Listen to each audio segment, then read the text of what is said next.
everybody. Welcome. I'm Lisa Shield, and this is Emotionally Naked Dating, finding true love with nothing to hide.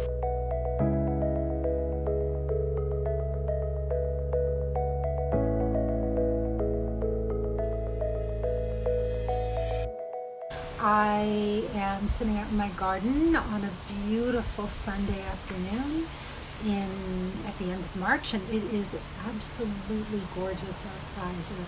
All the plants are coming to life, and there's birds and butterflies and this beautiful wind that is just delicious. It's really lovely. So anyway, it is so great to see you. Today I am going to talk about the effect of dopamine on a man's brain when he falls in love. I know there are some of you that just love all the scientific data because that seems to make things more true for you. And so that's what we're going to talk about today.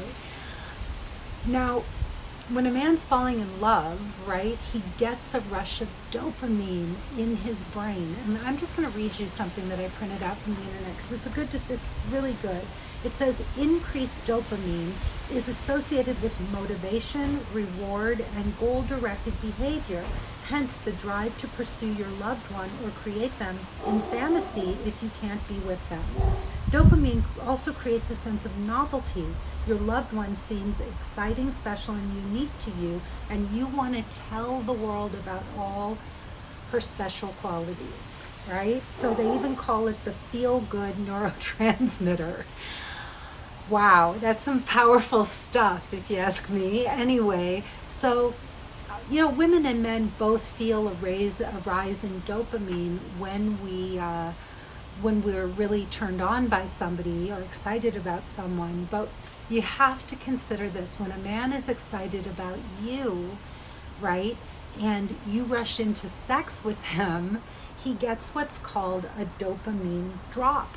He actually gets a drop in his dopamine levels. And so really the goal is to keep his dopamine up, right, at a high level so that as he's getting to know you, he keeps feeling that sense of novelty, that rush of excitement, and all that comes with an elevated dopamine level.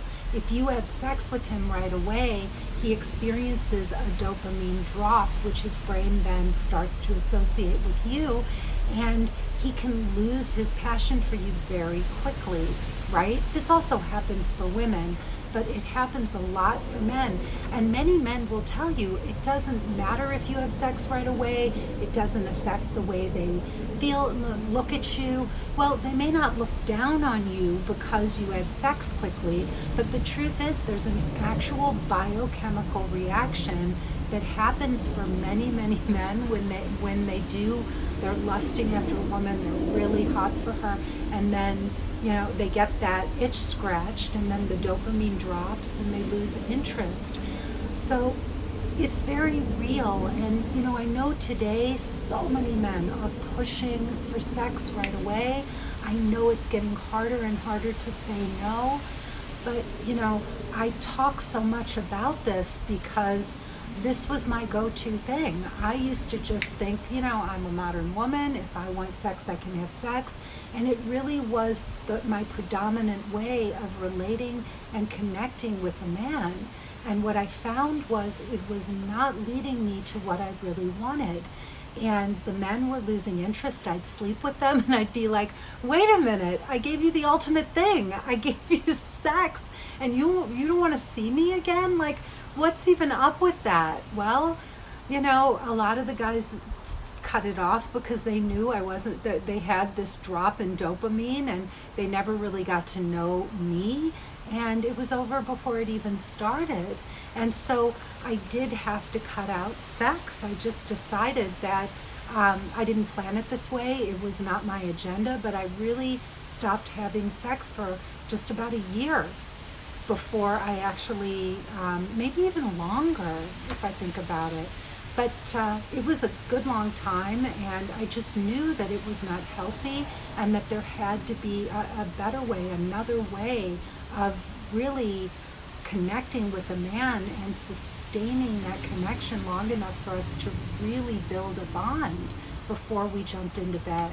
So Yeah, it was tough. And I know so many men are pushing for sex today, and so many women are giving it to them because they're afraid that the guy will pull away, and because so many men are coming on so strong. But here's the thing you need to remember: just because men are coming on strong doesn't mean that all men come on strong. And as you start to say no more often, if you do it in a loving way and you're just doing it because that's your value, and you don't put men down or look down on them for for trying to initiate, you're going to start to meet these other men who you will attract them and be attracted to them. And they are out there. In fact, I went from being this very promiscuous woman, right? And then I met Benjamin, my husband, and he actually said to me on our 5th date, he said, I really like you and I really want to get to know you, and I'm not rushing into anything, including sex. Magic words, right, ladies? It was so beautiful. And we waited a good long time, probably at least 2 months, but I think longer. Again, I'm not good with time. I never have been, probably never will be, but that's okay. Anyway, we really did wait, and we built this beautiful, loving connection. And when we made love for the first time, it was amazing. I'd never felt so deeply connected to a man in my entire life, and it was such a different experience. It was really extraordinary because we didn't just rush into it. We both did it very consciously, and there's something about doing things consciously, right? Not just acting on impulse, but really thinking through I'm not saying don't be spontaneous, but I don't know that sex should always be a spontaneous thing, especially the first time you have sex with someone. So that's what I've got for you today. Really, there is this dopamine drop, and if you want a man to want to take the time to get to know you, you're going to have to learn how to postpone sex and just trust that the ones who are not right for you, the ones who have that as a top agenda and won't wait, they're not your guys. I'm Lisa Shield. If you want help and support in any of what I've just talked about, or any of what you're hearing in my other videos, I can be found at lisashield.com. You can watch my webinar, How to Conquer the Dating World in 5 Simple Steps and Attract a Man Who Will Cherish You, Adore You, and Love You Forever, even if you've never had a healthy relationship. Or if you really know that you're just dying to talk to me and you have a burning desire to hear how I can help you, then you can even bypass the webinar and jump straight on a call. And you can do all of that through my website, lisashield.com. I look forward to speaking with you.